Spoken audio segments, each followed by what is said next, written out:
পাড়ার লোক আমাকে ইয়ে করতো, আমি বাড়ির লোককেও বলতাম যে দেখো পাড়ার লোক কথা কান দিবা না, পাড়ার লোক কি করবে সংসার ভাঙবে, সেটা কিন্তু জোড়া লাগাবে না। এবার তোমার বাড়িতে যদি অশান্তি হয় পাড়ার লোক কিন্তু ওটা মজা নিবে, কিন্তু পাড়ার লোকে কোনো কিছু বলতে যাবে না। এই কথাটা আমি বলতাম, তো তিনি তো এই কথাটা মানতেন না, তিনি কিন্তু এই কাজটা করতেন আমার নামে উল্টা পাল্টা। এবার তিনিটা কে? তিনি হচ্ছে এই যে সামনে বসে আছে, তাকে উদাহরণ করে আমি বলছি তিনি, ঠিক আছে। এবার অনেক কিছু তো মানে অনেক কিছু হয়ে গেছে, তো শুনুন ওদের মুখ থেকে, ওরা মানে সবকিছু বলে দিবে ডিটেলসে, আমার মাও সাক্ষী আছে। না না তুমি বলবে, তুমি বলো, তোমার মুখ থেকে। হ্যাঁ আমি তো বললামই সবকিছু, বাড়িতে অনেক অশান্তি, অনেক অনেক অশান্তি। তো কি কি তোমরা কি বলে মানে পাড়াতে তোমরা কি বলে? পাড়াতে আমার নামে উল্টা পাল্টা কথা। কি উল্টা পাল্টা? তারপরে হচ্ছে আমার যেখানে আগে বিয়ে ঠিক হয়েছিল, আচ্ছা আচ্ছা, তিনি হচ্ছে ওনার বাড়িতেও যায়। কেন যাবে ওনার বাড়িতে? তো কুটুম হতে পারে কি? আশ্চর্য, কেন কুটুম হবে মা?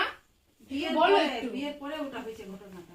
আমরা সব জানিয়ে তো করেছিলাম, বিয়েটাও হয়ে আমরা তো এমন না যে আমরা কোনো জানিয়ে করিনি। আমরা যে বিয়েটা করেছি না, যে ওখানে সম্বন্ধটা করেছি, যেদিন আমাদের আমরা তো জানিয়ে করেছি, তারপরে দিন আমি সবকিছু আমরা জানিয়ে করেছি। আমার মেয়ে কিন্তু অন্য জায়গায় রেজিস্ট্রি করা আছে, এটা আমি বলে দিয়েছি। তো ওরা রাজি তো তাহলে হয়ে যাক। সবকিছু বলার পরেও তারপরে এই জিনিসগুলো নিন্দা চর্চাটা হয়েছে। যখন ওইখানে গেছে তখন ওই ছেলের বাবা আবার ওই যে আমার বোনের বউ ওখানে লোন নিয়েছিল, আমার বোনের বউ গেছে লোনের টাকা দিতে, তখন ওইখানে ছেলের বাবা জিজ্ঞেস করছে যে জয়া কি ভালো আছে শ্বশুর বাড়িতে, এই কথা কিন্তু বলছে। তো বলছে কেন এই কথা বলতেছেন? ভালোই আছে তো। বোনের বউ বলছে ভালোই আছে তো। তো বলছে কেন এই কথা বলছেন? বলে যে ওই যেখানে জয়ার বিয়ে হয়েছে ওর মা আমাদের এখানে আসছিল, মানে অনেক রিপোর্ট নিতে আসছিল আর কি। তো এটা শুনে আমার মনটা খুব খারাপ হয়ে গেল। আমি জামাইকে জানাইছিলাম, জামাইকে বললাম যে জামাই এই ব্যাপার, এবার হচ্ছে তুমি জয়াকে বলো না। আমি আবার বলছি জামাইকে যে তুমি জয়াকে বলো না এই কথা, কেন বললেও রাজি যাবে। এবার হচ্ছে আমার জামাই বিয়ের একটা আগে আমার বলেছে। একজনের সঙ্গে রিলেশন ছিল, যাকে আমি বিয়ে করতে চাই, কিন্তু ও আমাকে টাইম দেয় যে আমি এখন বিয়ে করতে পারবো না, আমি বিয়ে করলে 5-6 বছর পর বিয়ে করবো। আমি ওকে এটাও বলেছিলাম যে দেখো এখন বাড়ি থেকে আমার মানবে না, আমাকে বিয়ে দিবে যে করে হোক, তুমি হয়তো মার সঙ্গে কথা বলো ডাইরেক্ট, নাহলে তুমি আমাকে বিয়ে করো, নাহলে কোনো একটা করো। ও আমাকে ডাইরেক্ট বলেছে যে আমি 5-6 বছর পর বিয়ে করবো। তখন বললাম তাহলে ঠিক আছে, তাহলে আমার বাড়িতে মানবে না, ঠিক আছে, তাহলে আমার সম্বন্ধ দেখছে। ও তখন বললো ঠিক আছে তুমি তাহলে সম্বন্ধ দেখো। তারপর দেখার পর আমার বিয়ে ঠিক হয়ে যাওয়ার পর ও টনক নড়ছে, নড়ার পর ওদের বাড়িতে যায় নাকি, কি করে খোঁজ পাই আমি জানি না, ওদের বাড়িতে গিয়ে অনেক কিছু বলে হয়তো।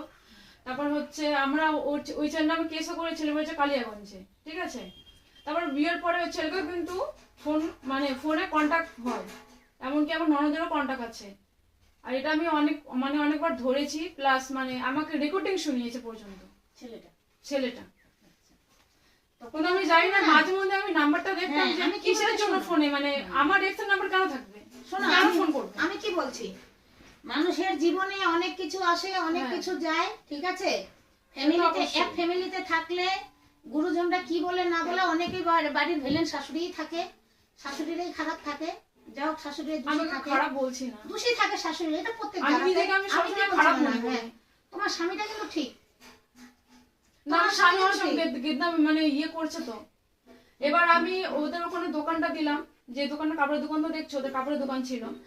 এবার আমিও কিন্তু প্রচুর কষ্ট করে ইনকাম করে, আমি যে মেকআপ আর্টিস্ট কামাই করে ইনকাম করে আমি ওই রুমটাকে ডেকোরেশন করলাম, সাজালাম।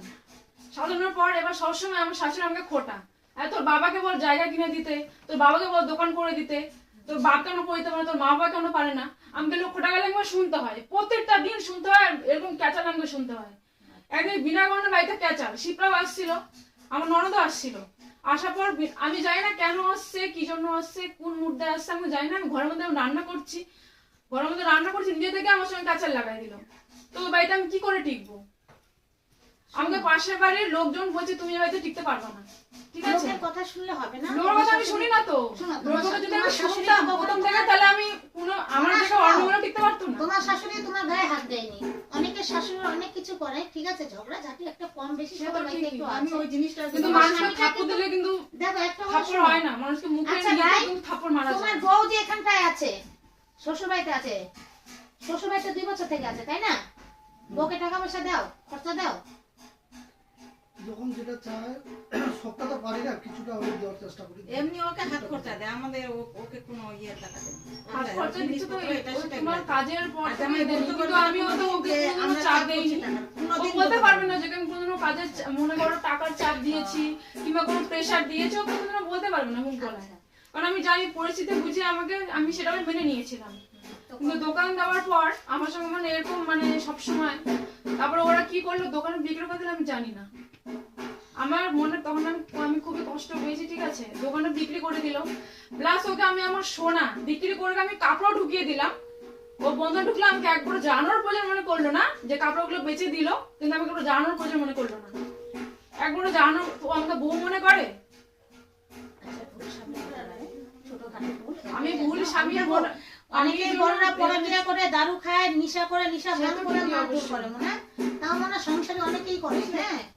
কিন্তু ছেলে যে খারাপ, ছেলে কিন্তু খারাপ না, ঠিক আছে। ছেলে তো আর আমি তো বাড়ির লোকও খারাপ বলছি না, আমি কি আমি বলছি জাস্ট না? নিজেকে আমি দোষী মনে করি। হ্যাঁ, আমি কি বলছি? আমি তোকে একটাই বলি যে দেখ, শ্বশুর শাশুড়িতে মা বেটি তোকে কেঁচার লেগে দেখ, অন্য সময় লাগে কিনা। অনেক তোর আমরা শাশুড়ি মানে একটু ভুল করেই ফেলছে, কথার কথা, কিন্তু এখন তো তোকে চাচ্ছে। আমি এখন চাই না। তাহলে এই সুযোগটা আমার মন তুই ভেঙে দে। গেছে, ওই এই আমি জিনিসটা চাই এখন আমাদের কাছে বুঝতে আমি চাই না। আচ্ছা, তুমি কি সংসার করো না এখন? না, আমি করবো না গো, হ্যাঁ? আমি করবো না, একদম না। একদমই না। আমি না তো না, আমি ফাইনাল ছেলেরা ডিসিশন কিন্তু নিয়ে তোমার নিয়েছি। জন্য অনেক কান্নাকাটি করে।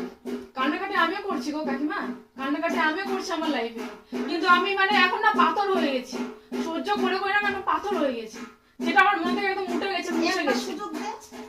আমি অনেক সুযোগ দিয়েছি, আমি আর দিব না, কোনো সুযোগই দিব না, আমি আর থাকবোই না। আমি এখন সিঙ্গেল লাইফ নিয়ে বাঁচতে চাই। আমি যে এখন লাইফটা তাহলে পড়ে শোনো, আছে। কথা হচ্ছে, এবার বলো দিদি, তুমি বলো। তো ওই যখন রাগ করছে, তোকে ছেলে তো কিছু বলেনি? ছেলে হ্যাঁ? কিছু বলেছে? ছেলে তো কিছু তো হতেই পারে। ছেলে তো শোন, কিছু বলেনি, আমি কিন্তু তো ছেলেটা জীবনে আমাকে অনেক আঘাত মার দিয়েছে না। ভাঙা গুঁতো খেয়ে তাও সমস্যা করে তোর পরে এটুকু বড় থেকে তোর ছ্যাদ করে থাকে, তারা তোর নিশ্চয়ই কোনো ব্যাকগ্রাউন্ড দেখো আছে। এখন তো তুই কেন আমার যাবি মনে না ওর এখন সাথে? যেটা হয়েছে না, আপাতত এখন আমার মনে না মানে এইসব নিয়ে যে মায়া মমতা এগুলো সব উঠে গেছে। সত্য কথা বলতে এখন মানে আমার মনে এগুলো কিচ্ছু নাই। আর আমি যেটা মনে করি যে কেউ মনে করো জীবনের ডিসিশন তো জবরদস্তি ওকে করতে হয় না, যেটা আমার মনে হ্যাঁ, হয়। এটা তো কারণ তাহলে কি বলতো, ওর আত্মাটা পড়ে থাকে কিন্তু ওর মনটা কিন্তু ওর চলে যায় অন্য জায়গায়। না, ও খালি তুই শরীরটা এত পড়ে থাকবে।